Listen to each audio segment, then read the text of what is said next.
भारत जिस प्रकार से टेक्नोलॉजी और इनोवेशन में आगे बढ़ रहा है ना, उसी प्रकार से जो क्राइम करने के तरीके हैं और उनको आइडेंटिफाई करने में जो तरीके हैं ना, उनमें काफी बदलाव आया है।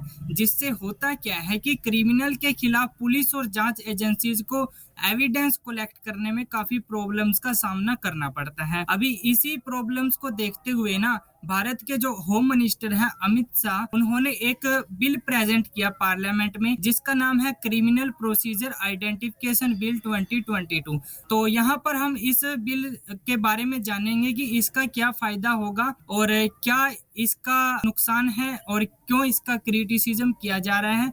तो ये सब हम जानेंगे, लेकिन उससे पहले अभी तक आप लोगों ने हमारे चैनल को सब्सक्राइब नहीं किया तो आप हमारे चैनल को सब्सक्राइब करिए और बेल आइकन के बटन को भी क्लिक कीजिए ताकि आपको हर वीडियो की नोटिफिकेशन मिलती रहे।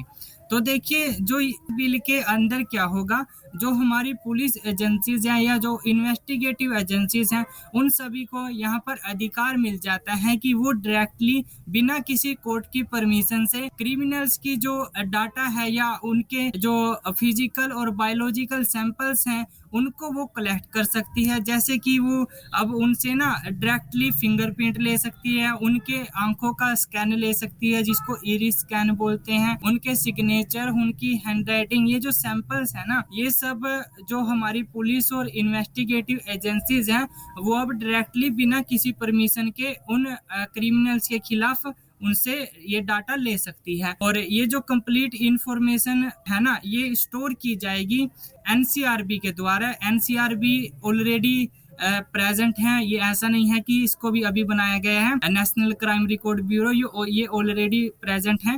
तो इसको अब एक और काम सौंप दिया है, जो ये अब इस बिल के अंडर जो भी डाटा कलेक्शन किया जाएगा ना क्रिमिनल्स का या उनकी जो भी इंफॉर्मेशन होगी, उसको एनसीआरबी को स्टोर करके रखना होगा 75 साल के लिए। जी हाँ, 75 सालों के लिए जो क्रिमिनल्स के खिलाफ जो ये बायोलॉजिकल सैंपल्स, उनके फिंगरप्रिंट, उनके ब्लड सैंपल्स वगैरह, ये जो भी होंगे ना, इस प्रकार के सैंपल्स एनसीआरबी को उनकी इंफॉर्मेशन 75 सालों तक रिकॉर्ड करके रखनी होगी।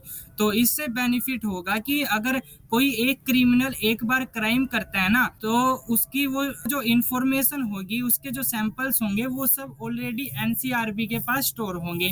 अब जब वो क्रिमिनल सेकंड टाइम अगर इस प्रकार की कोई भी क्राइम करता है वो क्रिमिनल, तो उसको आइडेंटिफाई करने के चांसेस काफी डबल से ट्रिपल हो जाते हैं, क्योंकि सिर्फ उसका बायोलॉजिकल सैंपल, तो उसके जो बायोलॉजिकल सैंपल्स है या वो डायरेक्टली मैच हो जाते हैं, क्योंकि उसकी इंफॉर्मेशन ऑलरेडी स्टोर होती है एनसीआरबी के सिस्टम में। तो इसी प्रकार से इस जो बिल है, इसको लेकर ये काफी बातें की जा रही है कि पुलिस के पास काफी इससे अधिकार आ जाएंगे कि अब किसी भी क्रिमिनल की इस प्रकार से इंफॉर्मेशन कलेक्ट कर सकती है और उनका यूज कर सकती है उस क्रिमिनल के खिलाफ बहुत सारे एविडेंस कलेक्ट करने में। क्योंकि होता क्या था कि अब जिस प्रकार से टेक्नोलॉजी में काफी इनोवेशन हुआ है ना, क्राइम करने के तरीके भी बदले हैं। अब आज के समय क्या होता है कि पुलिस के पास ऐसी कोई टेक्नोलॉजी, ऐसी कोई चीजें नहीं है कि उन का वो यूज कर सके, ताकि जिससे उस क्रिमिनल के खिलाफ सबूत इकट्ठा हो सके, एविडेंस इकट्ठा हो सके, जिसको वो कोर्ट में प्रेजेंट कर पाए और